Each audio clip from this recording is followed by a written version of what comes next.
کہ لوگ روزے کی فرضیت کا انکار نہ کرے۔ اگر ہم اور آپ روزہ نہیں رکھتے ہیں تو یہاں ہماری دو شکل ہو جائے گی۔ ایک تو یہ ہے کہ ہم نے اپنے آپ کو سمجھ لیا ہے کہ روزہ رکھنا ضروری نہیں ہے۔ بہت سارے لوگ کہتے ہیں کہ جی روزہ رکھنا ضروری ہے کیا؟ بہت سارے لوگ ایسے بھی ہیں بھئی بعد میں رکھ لیں گے، جب بوڑھے ہوں گے تو رکھ لیں گے۔ بہت سارے لوگ ایسے بھی ہیں جی ہم تو کھاتے پیتے لوگ ہیں، صبر ہی نہیں ہو پاتا، کیسے دن بھر بھوکے رہیں گے، ایسا نہیں کر سکتے۔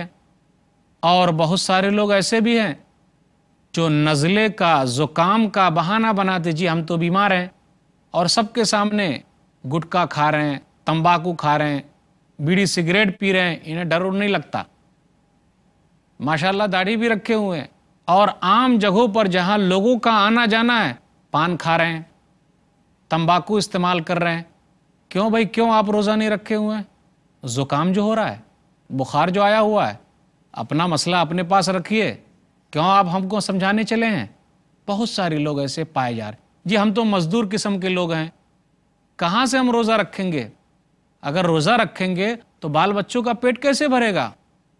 اور بہت سارے مالدار لوگ جی ہم تو کھاتے پیتے لوگ ہیں، دن میں کیسے بھوکے رہیں گے؟ پیٹ میں تو کچھ نہ کچھ چاہیے، اس لیے ہم روزہ نہیں رکھتے ہیں۔ افسوس کے ساتھ کہنا پڑتا ہے بہت سارے مسلم لوگوں کی ہوٹلیں یوں ہی کھلی رہتی ہے اور دکھاوے کے لیے پردہ لگا لیتے ہیں کہ جی برائی کھلے عام تو کیا پردے کے پیچھے کر رہے ہیں، ریاکاری ہے، دکھاوا ہے، تقوی نہیں ہے۔ اللہ سے پردہ نہیں کیا تو ایسے لوگوں کا کیا ہے؟ غور نہیں کرتے، نقصان کتنا زیادہ ہے، برائیاں کھلے عام ہو رہی ہے۔ افسوس کے ساتھ کہنا پڑتا ہے کہ یہ بیماری نوجوانوں میں زیادہ نظر آ رہی ہے، چاہے وہ شہر کے ہوں چاہے وہ دیہات کے ہوں، اور میں پہلے بتا چکا ہوں کہ اس کے سب سے بڑے ذمہ دار ماں باپ ہیں۔ کھلے عام کھا پی رہے ہیں، اللہ کے قانون کو توڑ رہے ہیں، روزے کا کچھ بھی احترام نہیں ہے، رمضان کا کچھ بھی احترام نہیں ہے، لوگوں کا کچھ بھی احترام نہیں ہے۔ میں کہتا ہوں غیرت مند لوگوں کو، معاشرے کے عقل مند لوگوں کو، معاشرے کے ہوش مند لوگوں کو، سوسائٹی کے اچھے لوگوں کو، ایماندار لوگوں کو آگے آنا چاہیے اور ایسے لوگوں کو پکڑنا چاہیے تاکہ سوسائٹی کے اندر، معاشرے کے اندر، سماج کے اندر برائی نہ پھیلے، لوگوں کے اندر ہمت نہ ہو۔ بہت سارے لوگ ایک دوسرے کو دیکھ کر بدلتے رہتے ہیں، اس کی وجہ سے اور لوگوں میں برائیاں پھیل رہی ہے۔ فلاں نے نہیں رکھا جی ہم بھی نہیں رکھیں گے، ہم کو بھی یہ پریشانی ہے، آپ دین ہم کو سمجھانے کیوں چلے ہیں، ہم کو زیادہ دین معلوم ہے۔ لیکن غیرت مند لوگوں کو چاہیے کہ ایسے لوگوں کی روک تھام کے لیے آگے آئے۔ افسوس کے ساتھ کہنا پڑتا ہے آج اسلام کی پکڑ مسلمانوں پر کمزور ہوتی چلی جا رہی ہے، اس لیے ایسے بے غیرت لوگ جن کو افسوس بھی نہیں ہوتا اللہ کے قانون توڑنے پر زیادہ ہوتے جا رہے ہیں۔ اگر برائی کو نہیں روکا گیا، برائی پر کنٹرول نہیں کیا گیا تو انجام کافی برا ہونے والا ہے۔ سبھی لوگ اللہ کے عذاب میں مبتلا ہو جائیں گے، اچھے لوگ بھی اس کی لپیٹ میں آئیں گے۔ بہت سارے لوگ یہ بھی کہتے ہیں جی ہمیں کیا لینا دینا، جو غلط کر رہا وہ سمجھے، جی اگر ان کو سمجھانے جائیں گے نا تو برا مان جائے گا۔ اور کچھ لوگ ہیں جو سمجھا رہے ہیں، ایسا نہیں، ہر ایک کی ذمہ داری ہے جہاں بھی اللہ کا قانون توڑا جائے ایسے لوگ آگے بڑھیں۔ معلوم ہے نا کہ اگر ہم رمضان کے روزے کا انکار کرتے ہیں تو پہلا یہ لازم آتا ہے کہ ہم اس کا انکار کر رہے ہیں کہ اسلام کا کوئی رکن نہیں ہے، تو ہم اسلام سے خارج ہو گئے، ہمیں مسلمان ہونے کا کوئی حق نہیں ہے۔ نبی صلی اللہ علیہ وسلم نے ارشاد فرمایا، صحیح بخاری کتاب الایمان کتاب نمبر 2 حدیث نمبر 8، بنی الاسلام علی خمس، شہادت اللہ الہ الا اللہ و اقام الصلاۃ و ایتاء الزکاۃ والحج و صوم رمضان۔ اسلام کی بنیاد 5 چیزوں پر ہے۔ لا الہ الا اللہ کی گواہی دینا، یعنی اللہ کے سوا کوئی اللہ نہیں، اور محمد صلی اللہ علیہ وسلم اللہ کے رسول ہیں، اور نماز پڑھنا۔ جو نماز نہیں پڑھتا وہ اپنے آپ کو مسلمان نہ کہے۔ پھر اسی طرح زکوٰۃ ادا کرنا، اللہ نے مال دیے ہیں، وہ زکوٰۃ ادا نہیں کرتا اپنے آپ کو مسلمان نہ کہے۔ اسی طرح اللہ نے طاقت دی ہے، حج کے لیے نہیں جاتا، اپنے آپ کو مسلمان نہ کہے۔ اللہ نے طاقت دی ہے، کوئی بیمار نہیں ہے، وہ بیمار نہیں ہے، مسافر نہیں ہے، اچھا خاصا ہے، روزہ نہیں رکھتا، اپنے آپ کو مسلمان نہ کہے، انکار کر رہا ہے۔ اور اگر ہماری کوئی بلڈنگ ہو، اس بلڈنگ کے اندر 5 کھمبے ہوں، ایک کھمبا گر جائے تو ہوگا کیا؟ کھمبا گر جانے سے ہوگا کیا؟ نقصان ہوگا۔ تو اسلام 5 کھمبوں پر ٹکا ہوا ہے اور 3 تو بنیادی حیثیت رکھتا ہے۔ اگر ہم اس کا اہتمام نہیں کرتے تو ہم اسلام کو گرا دے رہے ہیں۔ اگر ہم نے کسی ایک کا بھی انکار کیا تو یہ پیغام دے رہے ہیں کہ ہم اسلام کا انکار کر رہے ہیں۔ یاد رکھیے 3 بنیادی حیثیت رکھتا ہے، 3 ارکان کی بنیادی حیثیت ہے۔ عبداللہ بن عباس رضی اللہ تعالیٰ عنہ کا قول امام ذہبی رحمہ اللہ نے اپنی کتاب الکبائر میں بڑے بڑے گناہوں کا جو تذکرہ کیا تو اس میں ایک بڑا گناہ روزہ چھوڑنا بھی ہے۔ اس میں انہوں نے عبداللہ بن عباس کا قول نقل کیا ہے۔ انہوں نے کہا اور الاسلامی و قواعد الدین ثلاثہ، شہادت اللہ الہ الا اللہ والصلاۃ وصوم رمضان، کہ اسلام کی کڑی اور دین کی بنیاد 3 ہیں۔ لا الہ الا اللہ کی گواہی دینا کہ اللہ کے سوا کوئی اللہ نہیں اور محمد صلی اللہ علیہ وسلم اللہ کے رسول ہیں، اس کے بعد نماز قائم کرنا، اور تیسری چیز ہے روزے رکھنا، رمضان کے روزے رکھنا۔ اگر آدمی نے اس میں سے کسی ایک کو بھی چھوڑ دیا فہو کافر، تو وہ آدمی کافر ہے، اسلام سے خارج ہے۔ اور اگر وہ اس کا انکار نہیں کرتا ہے، اور اگر وہ رمضان کے روزے کا انکار نہیں کرتا، سستی سے، غفلت سے، اس کی اہمیت کو نہ جانتے ہوئے روزے نہیں رکھتا، تو بڑے گناہ کر رہا ہے، کبیرہ گناہ کر رہا ہے۔ اور جب تک وہ توبہ استغفار نہیں کرے گا اللہ تعالیٰ اس کو معاف کرنے والا نہیں ہے۔ نہ جانے کب موت آ جائے، ایسے لوگ ڈرتے نہیں، گھبراتے نہیں۔ ان کو گھبرانا چاہیے، انہیں ڈرنا چاہیے۔ جب موت آ جائے گی، توبہ استغفار کے بغیر مر جائیں گے تو بڑی سخت سزا ملنے والی ہے، جس کا انشاءاللہ ابھی میں تذکرہ کرنے والا ہوں۔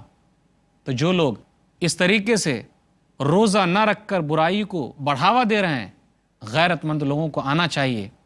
اللہ کے ہاں سب لوگ معاف کیے جائیں گے، لیکن وہ لوگ معاف نہیں کیے جائیں گے جو لوگ کھلم کھلا برائی کرتے ہیں۔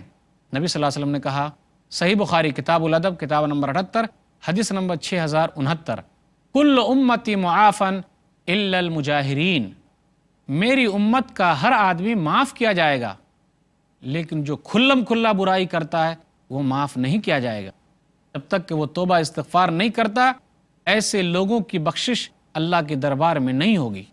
آئیے ذرا ان بد نصیبوں کے بارے میں بھی دیکھ لیں جو روزہ خور ہیں، روزہ نہیں رکھتے ہیں۔ روزہ خور سے مراد وہ لوگ جو روزہ نہیں رکھتے ہیں، وہ معذور بھی نہیں ہیں۔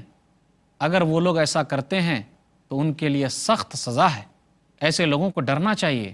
نبی صلی اللہ علیہ وسلم نے ایسے لوگوں کو بد نصیب کہا ہے، اور نبی جس کو بد نصیب کہہ دے اس سے بڑا بد نصیب کون ہوگا؟ سنن ترمذی کتاب الدعوات کتاب نمبر 45 حدیث نمبر 3545، رغم انف رجل ذکرت عندہ فلم یصلی علیہ، اس آدمی کی ناک خاک آلود ہو، وہ آدمی بد نصیب ہو کہ جس کے پاس میرا نام لیا جائے اور مجھ پر درود نہیں بھیجتا۔ تو جب بھی نبی کا نام لیا جائے اپنی زبان سے کہیے صلی اللہ علیہ وسلم۔ جہاں بھی نبی کا نام لیا جائے، اگر ہم اور آپ صلی اللہ علیہ وسلم نہیں کہتے تو نبی صلی اللہ علیہ وسلم ہمارے لیے بد دعا کر رہے ہیں، ہم کو بد نصیب کہہ رہے ہیں۔ دوسرے نمبر پہ بد نصیب کون ہے؟ وَرَغِمَ أَنْفُ رَجُلٍ دَخَلَ عَلَيْهِ رَمَضَانَ ثُمَّ انْسَلَخَ قَبْلَ أَنْ يُغْفَرَ لَهُ، اس آدمی کی ناک خاک آلود ہو، وہ آدمی بد نصیب ہے۔ رمضان کا مہینہ پایا اور رمضان کا مہینہ چلا بھی گیا اور وہ اپنے آپ کو بخشوا نہ سکا، وہ آدمی بد نصیب ہے۔ اس آدمی کی ناک خاک آلود ہو۔ نبی نے تیسرے آدمی کے لیے بد دعا کی، اس آدمی کی بھی ناک خاک آلود ہو، وہ آدمی بھی بد نصیب ہے۔ بوڑھے ماں باپ کو پایا یا دونوں میں سے کسی ایک کو پایا، لیکن اس کی خدمت کر کے اپنے لیے جنت نہ بنا سکا، اس سے بڑا بد نصیب کوئی نہیں ہے۔ اس آدمی کی بھی ناک خاک آلود ہو۔ پتہ کیا چلا کہ نبی صلی اللہ علیہ وسلم روزہ خوروں کے لیے بد دعا کر رہے ہیں، تو جو لوگ روزہ نہیں رکھتے، نبی کی بد دعا ان کے لیے لگ رہی ہے۔ نبی تو نبی ہیں صلی اللہ علیہ وسلم، افضل البشر، انسانوں میں سب سے اچھے، رحمت للعالمین، جہان والوں کے لیے رحمت بنا کر کے بھیجے گئے، وہ بد دعا کر رہے ہیں۔ ذرا ان کے بد دعا کا بھی جائزہ لیجئے۔ جو جبریل امین ہیں، فرشتوں کے سردار ہیں، وہ بھی بد دعا کرتے ہیں کن لوگوں کے لیے؟ جو روزہ نہیں رکھتا۔ نبی صلی اللہ علیہ وسلم نے ارشاد فرمایا، مستدرک حاکم کتاب البر والصلہ کتاب نمبر 35 حدیث نمبر 7256، کعب بن عجرہ رضی اللہ تعالیٰ عنہ کہتے ہیں کہ ایک مرتبہ نبی صلی اللہ علیہ وسلم ممبر پر چڑھے، پہلے زینے پر چڑھے تو آپ نے آمین کہا، دوسرے زینے پر چڑھے تو آپ نے آمین کہا، تیسرے زینے پر چڑھے تو آپ نے آمین کہا۔ پہلے تو نبی نے صحابہ سے کہا احضر الممبر، ممبر حاضر کرو۔ جب ممبر حاضر ہو گیا تب آپ نے ایسا کیا، یا رسول اللہ لقد سمینا منک اليوم شیئا ما کنا نسمعہ، اللہ کے رسول آج تو ہم لوگوں نے وہ باتیں آپ سے سنی ہیں جو اس سے پہلے ہم نے نہیں سنی، یعنی وہ باتیں کہ آپ ممبر پر چڑھے تو آمین کہا۔ کہا سنو، میں جب پہلے زینے پر چڑھا تو جبریل امین آئے، میرے پاس آئے اور انہوں نے کہا بعدًا لمن ادرک رمضان فلم یغفر لہ، ہلاکت و بربادی ہے ان کے لیے جو رمضان کا مہینہ پائے اور اپنے آپ کو نہ بخشوائے۔ تو میں نے آمین کہا، میں نے کہا اے اللہ تو اس بد دعا کو اس آدمی کے حق میں قبول کر لے۔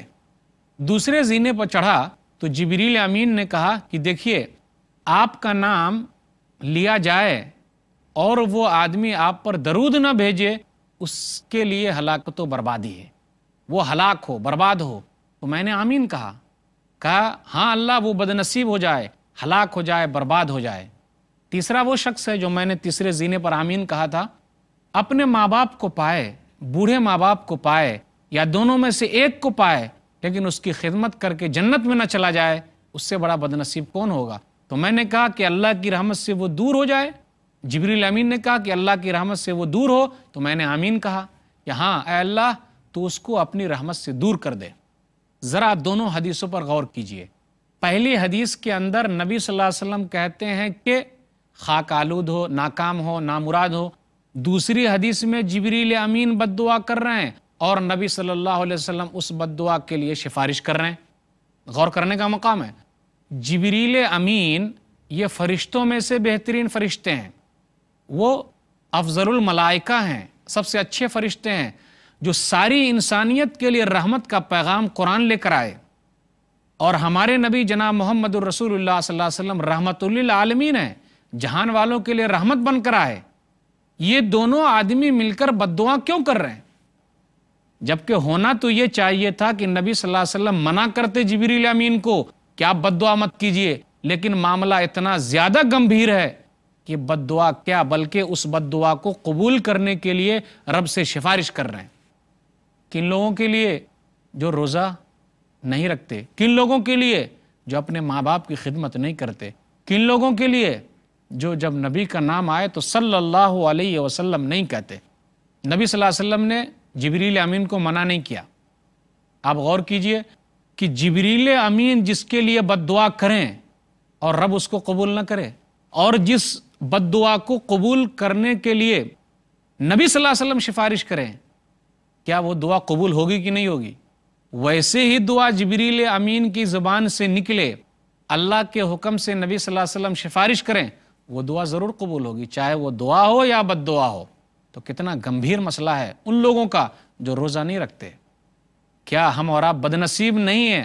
ہم اور آپ سے مراد وہ لوگ جو روزہ نہیں رکھتے ہیں کہ جبریل امین کے بد دعا لے کر ہم چل رہے ہیں۔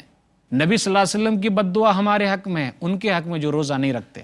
ایک آخری حدیث یہ ہے، مستدرک حاکم کتاب الصوم کتاب نمبر 15 حدیث نمبر 1568 کہ نبی صلی اللہ علیہ وسلم کو دکھایا گیا کہ چند لوگ ہیں جو پاؤں کے بل لٹکے ہوئے ہیں، مشققت اشداقہم تسیل اشداقہم دمن، کہ اس کے جبڑے کو چیڑا جا رہا ہے اور اس سے خون بہہ رہا ہے۔ تو نبی صلی اللہ علیہ وسلم نے پوچھا تو کہا گیا یہ وہ لوگ ہیں جو روزہ نہیں رکھتے۔ یفطرون قبل تحلت صومہم، یہ وہ لوگ ہیں جو افطار سے پہلے ہی روزہ کھول لیتے ہیں، یعنی روزہ نہیں رکھتے۔ تو ان لوگوں کا یہ انجام ہے کہ ان کے پاؤں کو اوپر کیا جا رہا ہے اور ان کے منہ کو نیچے کیا جا رہا ہے اور ان کے جبڑے کو چیر دیا گیا ہے اور ان سے خون بہہ رہا ہے۔ کیا ہم اور آپ ایسی تکلیف برداشت کرنے کے لیے تیار ہیں؟ اس سے مراد وہ لوگ جو روزہ نہیں رکھتے۔ تو روزہ خوروں کا برا انجام ہونے والا ہے۔ عہد کیجئے، جو غلطی ہوگی اللہ سے معافی مانگیے اور روزہ رکھنے کے لیے تیار ہو جائیے۔ اللہ تعالیٰ ایسے بد نصیبوں کو توفیق دے۔ آمین وآخر دعوانا الحمدللہ رب العالمین وصلی اللہ علی نبینا محمد وآلہ وصحبہ اجمعین۔ والسلام علیکم ورحمۃ اللہ وبرکاتہ۔